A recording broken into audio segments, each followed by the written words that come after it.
ബീഹാറിൽ ഇലക്ഷൻ നടക്കാൻ പോവുകയാണ്. അവിടെ ഇന്ത്യ സഖ്യത്തിനും NDA സഖ്യത്തിനും എന്ത് സംഭവിക്കും എന്ന ചോദ്യം പല ആൾക്കാരും ചോദിക്കുന്നുണ്ട്. ക്രെഡിബിൾ ആയിട്ടുള്ള പല അഭിപ്രായ സർവേകളും എക്സിറ്റ് പോളുകളും ഒക്കെ ഇപ്പോൾ തന്നെ പല ഭാഗത്തു നിന്നും പുറത്തു വന്നിട്ടുണ്ട്. പോരാത്തതിന് സട്ടാ ബസാറിൻ്റെ പ്രവചനവും വന്നിട്ടുണ്ട്. ഇപ്പോഴിതാ വളരെ ക്രെഡിബിൾ ആയിട്ടുള്ള ഇന്ത്യ സഖ്യത്തിന് എത്ര ലഭിക്കും എന്നുള്ള ഒരു സർവേ ഫലം ഇപ്പോൾ വന്നിരിക്കുകയാണ്. അഭിപ്രായ സർവേ ഫലമാണ്. ഇപ്പോൾ ബീഹാറിൽ വീണ്ടും NDA അധികാരത്തിൽ വരുമെന്നാണ് ഈ അഭിപ്രായ സർവേ പറയുന്നത്.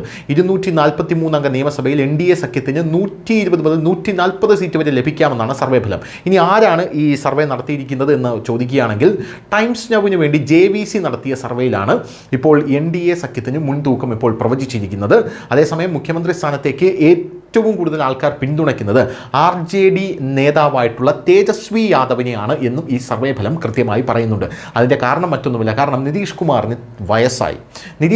നിതീഷ് കുമാർ എന്ന് പറയുന്ന വ്യക്തിക്ക് ഇനി ഒരു ടേം കൂടെ മുഖ്യമന്ത്രിയാകാൻ കഴിയുമോ എന്നുള്ള ചോദ്യം ജനങ്ങൾ ചോദിക്കുന്നുണ്ട്. കാരണം നിതീഷിന് ഇപ്പോൾ ഓർമ്മക്കുറവുണ്ട്. ഒരു വേദിയിൽ വെച്ച് അദ്ദേഹം പ്രധാനമന്ത്രി നരേന്ദ്രമോദിയുടെ പേര് മറന്നുപോയി.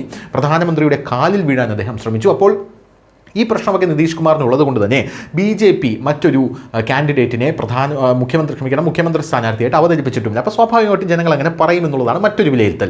അതേസമയം മഹാസഖ്യത്തിന് 93 മുതൽ 12 സീറ്റ് ലഭിക്കുമെന്നാണ് സർവേ പറയുന്നത്. ഏറ്റവും വലിയ ഒറ്റക്കക്ഷി BJP ആയിരിക്കും. 70 മുതൽ 81 സീറ്റുകൾ വരെ ലഭിക്കാം.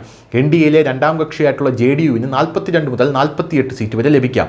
പ്രതിപക്ഷ സഖ്യത്തിന് നേതൃത്വം നൽകുന്ന RJDക്ക് 69 മുതൽ 78 സീറ്റുകൾ വരെ ലഭിക്കാമെന്ന് സർവേയിൽ പറയുന്നുണ്ട്. ഏറ്റവും ജനപ്രീതിയുള്ള നേതാവ് തേജസ്വിയാണെന്ന് 33% പേര് പറയുന്നു.